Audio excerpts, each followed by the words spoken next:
मैंने क्वेश्चन लिख लिया है। सबसे पहले हम कर रहे हैं मैट्रिक्स इन्वर्जन मेथड से। इन्वर्जन मेथड हमारे पास क्या होता है, सबसे पहले तो आपने इक्वेशन को लेके मैट्रिक्स फॉर्म में लिख लेना है ना।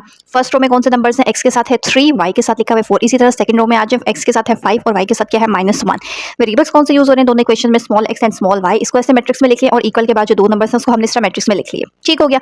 जो सबसे बड़ी मैट्रिक्स होती है उसको a कहते हैं, इसको x कहते हैं, इसको b कहते हैं। इन्वर्जन मेथड इसका मतलब है इनवर्स। वो कैसे बनता है, इधर मल्टीप्लाई हो रहा है, दूसरी साइड पे जब आएगा तो वो आके क्या हो जाता है a इनवर्स। ऐसे ही है ना, इधर मल्टीप्लाई हो रहा है, दूसरी साइड पे आके डिवाइड होगा तो ऐसे लिखें, या फिर a को ऊपर लेकर आ जाए, यहाँ से ऊपर लेकर आ जाए तो वो ए इनवर्स बी बन जाता है। ठीक है, ये मल्टीप्लाई हो रहा है, इधर आके ए इनवर्स बी बन गई। ये हमारे पास इन्वर्जन मेथड का फॉर्मूला होता है।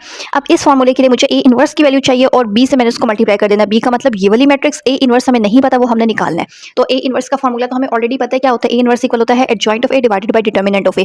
तो ए का एडजॉइंट क्या होगा, एडजॉइंट डायरेक्ट मैंने लिया हुआ है, इन दोनों की जगह चेंज कर दिया है, इन दोनों के साइन चेंज, दोनों के साथ प्लस है तो दोनों के साथ माइनस आ गए। इसी तरह डिटर्मिनेंट अगर मैं इस मैट्रिक्स का लूंगी तो क्या बनेगा, 3 को -1 से मल्टीप्लाई करेंगे -3, बीच में -4 5 होता है 20, तो सॉल्व होकर क्या बन जाएगा -23।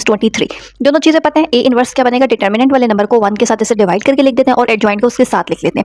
ए इनवर्स पूरी वैल्यू पता चल गई, ये पूरा ए इनवर्स का आंसर है। बी भी पता है, दोनों को सिर्फ हमने क्या करना है, मल्टीप्लाई करना है। सो यहाँ पे मैंने लिख लिया फॉर्मूला क्या होता है इन्वर्जन का, x is equal to A inverse B. X की वैल्यू मेरे पास क्या गिवन थी क्वेश्चन में, स्मॉल एक्स वाई। ये कहा था ना, इसको हमने कैपिटल एक्स का नाम दिया था, तो इसकी जगह इसकी वैल्यू लिख देनी है। ए इनवर्स की जगह ये ए इनवर्स का आंसर है, बी की जगह जो बी क्या हमारे पास सेट था यहाँ क्वेश्चन में से देखिए, बी आप किसको कह रहे थे, इसको 7 और 2 को। सो ये यहाँ पे लिख लिया। सबसे पहले ये दोनों मैट्रिसेस हैं, दोनों को आपस में मल्टीप्लाई करना है। -1 को 7 से करें, फिर -4 को 2 से करें, 8 होता है। इसी तरह -5 को 7 से करेंगे -35, बीच में +3 को 2 से करेंगे 6। -7 और -8 क्या होता है, -15। इसी तरह -35 और +6 क्या बनेगा, -29। ये -1/23 का मतलब है पहले नंबर को भी -1/23 से मल्टीप्लाई करना है, यानी कि सिंपल -23 से डिवाइड करना है। इसके साथ भी माइनस है, इसके साथ भी माइनस है, तो वो माइनस हट गया। इसी तरह -29 को भी -23 से डिवाइड करना है, दोनों में माइनस है तो वो कट होकर खाली 29/23 रह गए। तो हमें x और y की वैल्यू निकालनी होती है। ऊपर वाला नंबर जो होता है, यहाँ पे ऊपर x होता है, x के सामने वाला नंबर यानी कि 15/23 ये x की वैल्यू है, नीचे y होता है यानी कि y की वैल्यू क्या आ रही है, 29/33। ठीक है।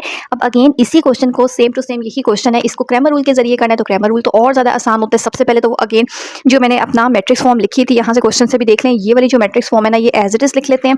ये देखें, ये मैंने एज इट इज लिख लिया, ये ए है, ये एक्स है, ये बी है। तो क्रैमर रूल के लिए हमें 3 चीज़ें चाहिए होती हैं। फॉर्मूला पहले आप देख लें कि एक्स और वाई का क्या होता है। एक्स इक्वल होता है डिटर्मिनेंट ए ऑफ एक्स